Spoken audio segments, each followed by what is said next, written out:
Shalom again, everybody. Ariel Tzadok here from the KosherTorah School, found online at www.koshertorah.com. Saludos y bendiciones desde Costa Rica. Estoy aquí en Heredia. So, that's about as far as my Spanish got from yesterday. But learning a little bit at a time. Mucho necesita. Very, very important to learn Spanish if anyone lives in the Western Hemisphere today. If I'm not mistaken, I think Spanish is even a language here in the Western Hemisphere, North, South, Central America, even more prominent than English. I don't know if that's true, but I think it's true. So, yeah, I mean, I kind of feel like a little embarrassed, in all due respect, coming to a country which is gracious enough to host me, to be as their guest, and I can't even speak their language. I had that problem in France when I went there. Thank God we had, of course, the Rabbanit and our Talmidim there, who, of course, assisted me on a day-to-day basis. And we have some good friends here. I haven't got together with many of them yet, but, you know, as we say, le'at le'at. That's Hebrew. Okay.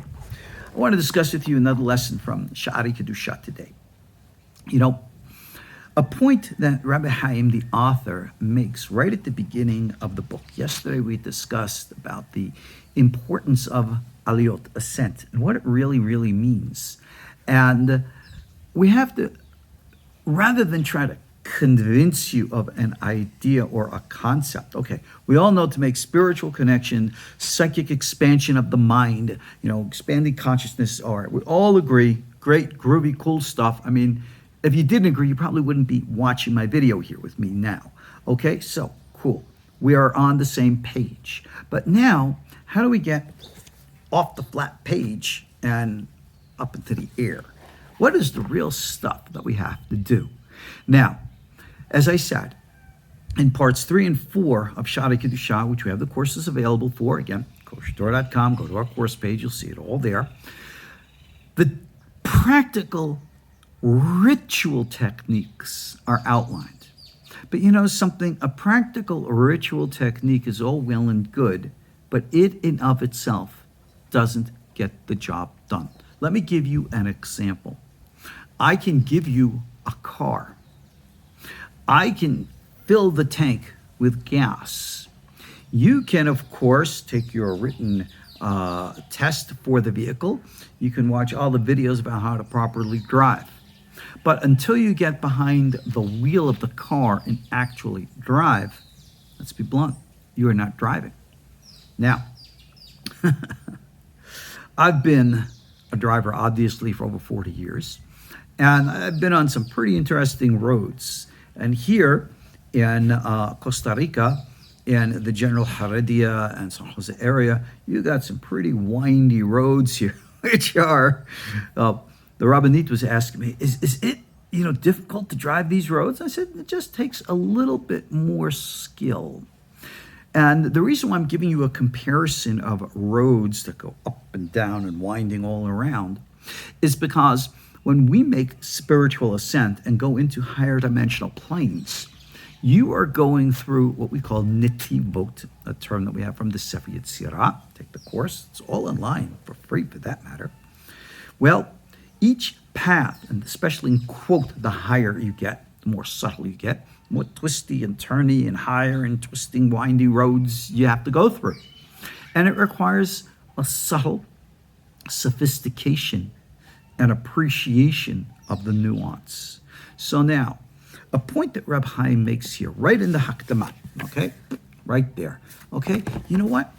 I think the Sefaria.org website has Sha'arei Kedusha in their Kabbalah section, and I believe that the section which I'm discussing with you now is even available there in English translation.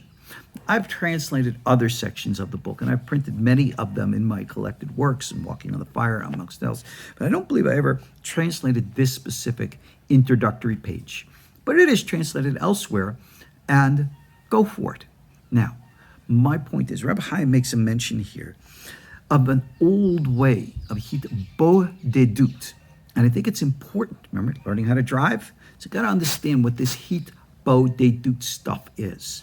The word is one of the words used for meditation. It is usually a reference to hitboded, from the word boded, mean isolation, or to be isolated. So people will interpret hitbodedut as being a requirement of isolation in order to shift and alter consciousness. So you have many of the Kabbalistic path, many of the Sufi path, many of other traditions who will literally go off away from civilization, society, go out, quote, out into the proverbial mountains, or go into the depth of a cave, sit in their traditional loincloth, and, visualize without any sensory input, sensory deprivation. So you might be familiar, what do they call those? Sensory deprivation tanks. I've heard that they've used in psychological experiments. It's a big tank filled with water, hot water kind of stuff. They float you in it, a floating tank, and you have nothing to hear, nothing to see, and it like sets your mind off. Well, that is the technique of what we're discussing here. But rather than look at the technique as a ritual, I want you to understand what it really is, what its function is. Right? Just like in the car, you look down on the floor and you'll see that there are 2 pedals down there. You scratch your head and goes, there's another car I see with 3 pedals. What's that third pedal for? And some cars have a stick in the middle and some cars don't. What's all that about? Now, if you've never driven a manual transmission vehicle with a clutch, having to shift gears, you wouldn't know what anything like that is all about. And if you've never driven a manual before, you've always driven automatics, then you have no idea. I mean, just to put you into a manual, anybody who knows driving, you'll laugh with me. And because you know that driving a manual is very different from driving an automatic.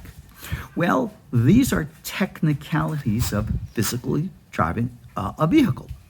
Well, when it comes to the psychic intuitive stuff, we have the technicalities, which are equally in comparison. Isolation can be both physical if necessary, but it is meant to induce a psychological state of isolation.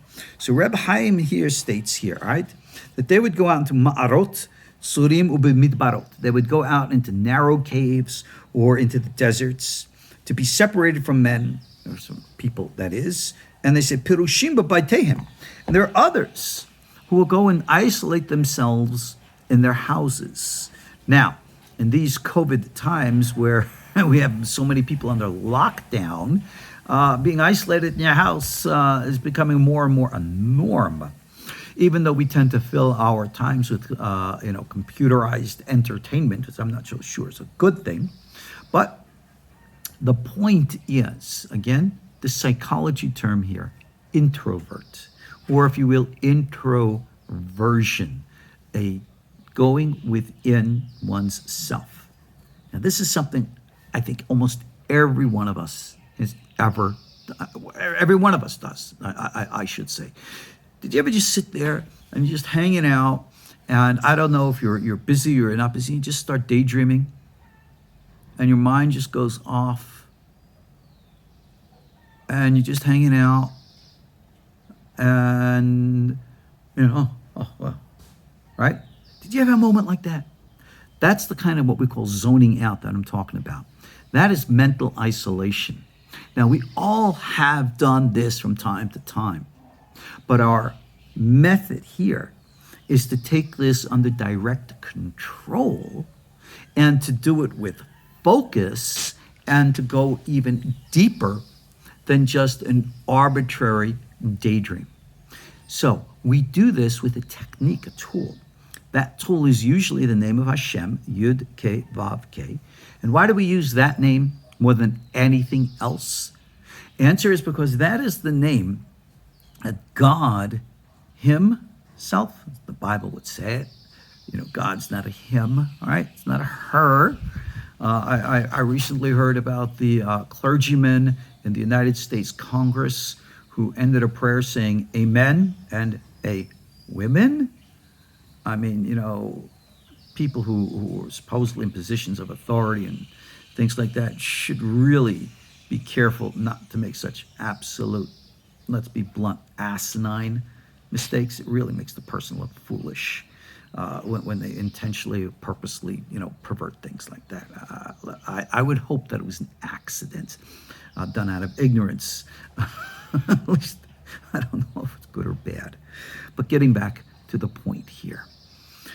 The name of God, Yud K Vav K, which we know from Kabbalah includes male and female elements, but the Bible refers to God as a him, so do we.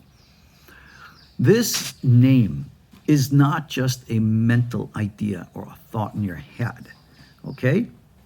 It is a living, autonomous archetype. Or in other words, the name Yud K Vav K takes on a life of its own. So the first step of meditation is always visualizing God's name. Well, I can't visualize it, some people tell me, all right? Can't close your eyes and see it? Fine. Write it in a book, print it out on the Shavitis. Of course, we have numerous ones available at KosherTorah if you want, all right? And just stare at it and allow your mind to daydream. Allow your mind to space out and go off. I have encouraged my students that when you visualize the name, make believe that you can go up to the letters, and each one is technically alive. The Yud, the Hey, the Vav, and the Hey. And talk to it. You go, yo, Yud, que pasa? Que tal? Ah, la señora, hey, right? Como usted, And you be very, very, interactive, and allow your imagination to go free. When you learn the meaning of each and every letter, and those thoughts are in your head, and your imagination starts to be let free from its rigid control, you might find that the Yud in your imagination, is it really, will start to talk back to you. And maybe it will take on a personification or a face, and it will talk with you. All right, this is a very Abulafian type of technique, but it does work. And the more and more you go into this experience, the more and more you're leaving the influence of the outside world. You are focusing on your imminent, focus of the mind. And that is the isolation of the mind, or the hitbodedut that we seek. Can you accomplish that in a cave or out in the desert by yourself? Yeah, I guess so. But it's not necessary to take such extreme steps for everyday people. You can literally just go off into your locked room, close the door, and just go off. Some people will use music to help them, quote, get into a mood. Well, the children of the prophets, the Bnei Nevi'im, did that. Certainly, we find that referenced in the book of Judges, Samuel. So if you do that, fine. There's nothing wrong with that. But something, I'm a good old 60s, 70s American guy, and I listen to the same music now in my 60s that I listened to way back when in the 60s. And as such, I will not listen to popular or secular music that has an offensive lyrical theme. Not my style, just don't like it.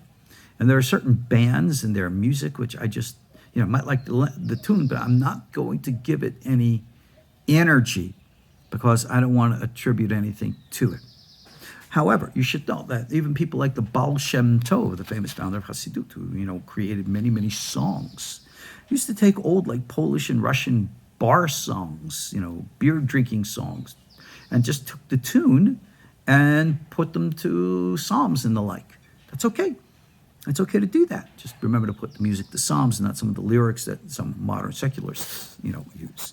But anyway, the whole purpose and point of isolation of the mind does not necessarily require absolute isolation of the physical body. All it requires is that you can tune out the outside world. So I've always encouraged people to get the blazes out of the cities, and especially in our political situations today, that has become much, much more important than it's ever been before. Go rural. Find someplace rural to live where you can make a living, where the lifestyle is tremendously less stressful, quiet and calm. You can have good old horsies in the back just hanging out. And again, you can't see off camera here.